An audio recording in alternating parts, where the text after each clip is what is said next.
guys, it's Laura with How's It Growing. Today I'm going to be planting a beautiful hedgerow up our front path of Southern Living Plant Collection Baby Gem Boxwood. First I just wanted to touch on some of the key features of this plant before I get started. These are deer resistant, moderate growth rate. They prefer well-drained garden soil, medium water needs, pruning in spring, fertilizing in early spring. You want to make sure you water these before you get them in the ground. Planting in full sun to part shade. We're going to dig the holes 2 times the width of the pot.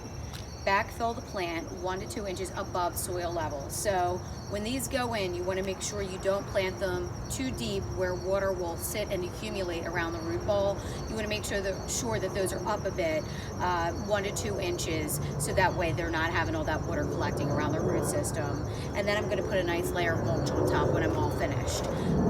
These can get to be 4 feet high by 4 to 5 feet wide, and they're hardy in zones 5 to 9. I'm in a zone 7, so these will do really well here, and this is a mostly sun location. I get lots of morning sun, afternoon shade, and the sun's starting to come out pretty strong right now, so I'm hoping to get this done before crazy lighting and shadows happen. It's suggested to plant these between 2 to 3 feet apart, which obviously you can see I'm not doing here. I'm planting them fairly close together because I want to achieve that hedge look, you know, really early and really soon, without having to wait for that to establish. So with it being the front of our property, I kind of wanted to have a finished look quicker than maybe something in my backyard where I'd be much more patient and wait for it to fill in naturally. So I'm going to be planting these much closer together than recommended. So just wanted to note that. Another thing, you want to make sure you get a tape measure and you measure out the width here, how wide. Make sure it's the same on both sides of your path.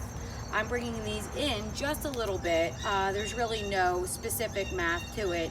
You just want to figure what your personal preference is.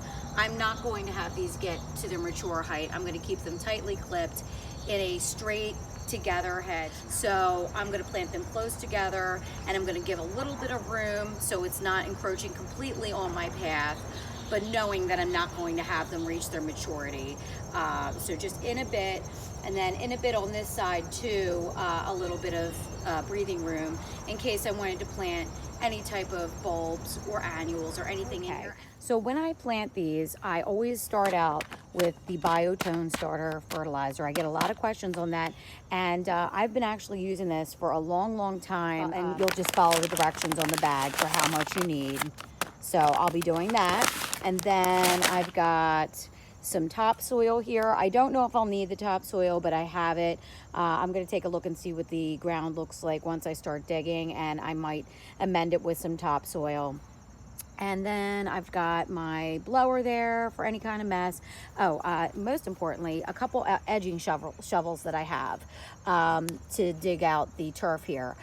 I just got this rounded edged one. This is from Radius Garden, and this would be a new one for me. I did kind of set it in set it in the soil to see what it was like, and I liked it. But this is one that I've always used, just this straight edge shovel, and for some reason it feels really comfortable to me.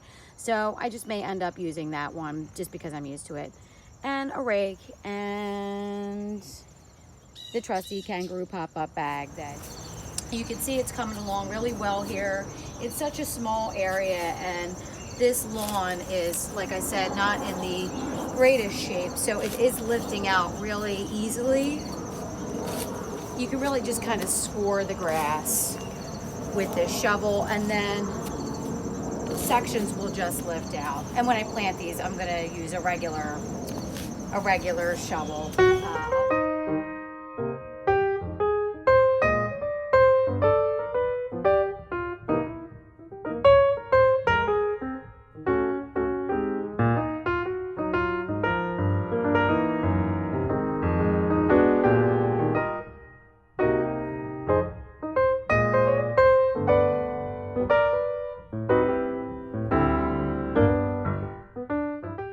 Okay, so I have this one side all planted.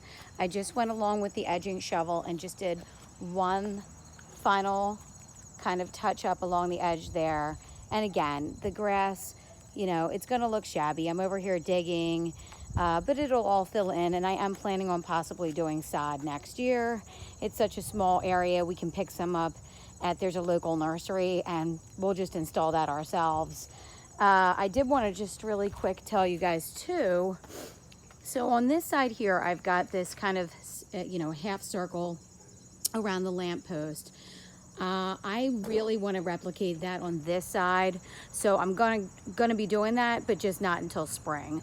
I want to wait until the new spring plants come out and get some new perennials in the ground and some salvia and things, but I'm going to match that half circle on this side for symmetry and uniformity, and I think it'll look really nice. So I'm going to do that in the spring.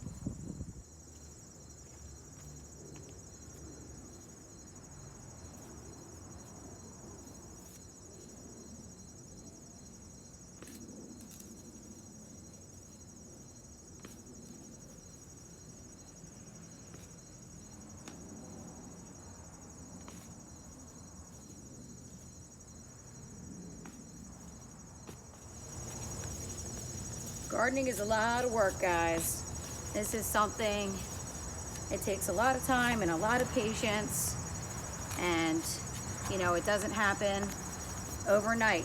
Lots of digging, lots of sweating, lots of mistakes too.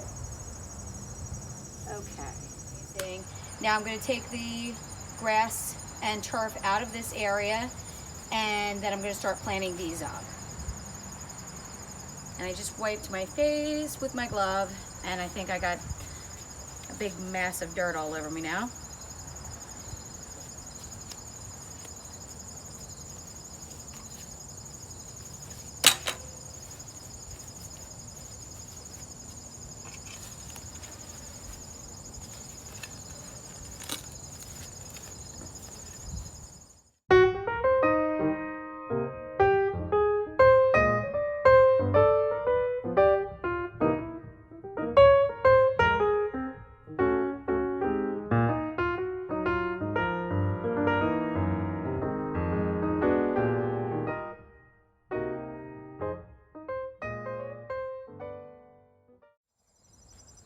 Hello, so I do have a sprinkler head right there. I don't know if I mentioned that already, but I'm either gonna leave it, or I'm going to cap it, or I'm going to run drip. I have not yet decided.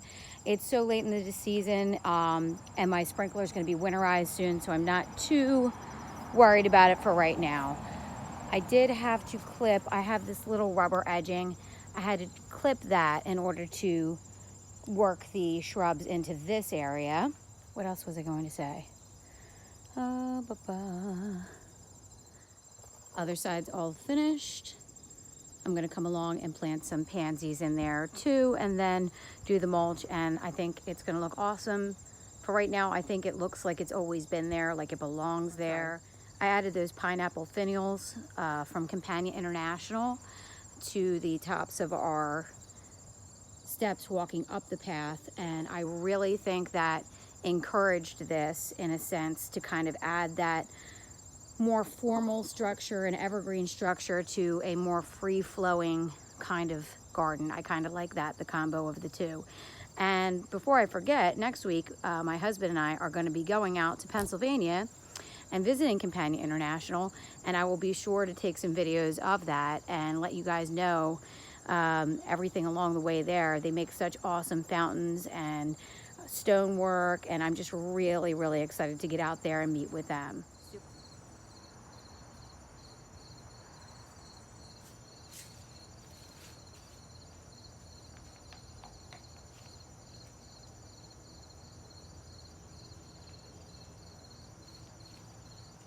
Just to show you guys, I have one of these small pop-up bags, and I'll use that, and I'll dump like one bag of mulch in here, and it just makes it easier for me to carry around and, you know, move it around the yard as opposed to like the plastic bag slipping all over.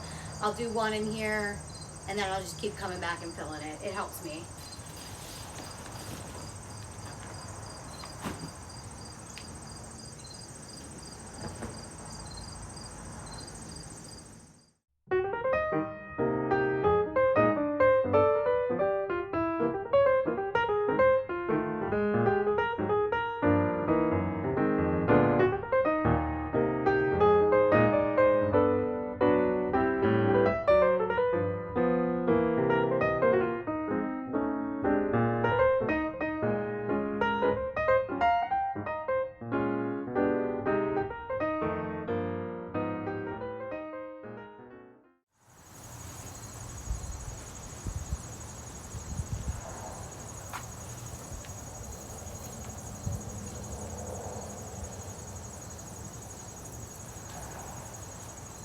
my watering chores are definitely going to be a little trickier now since I have got the hedge here. I was just thinking, normally I would just whip it right across here, so I'm going to have to be a little more gingerly in my watering tasks.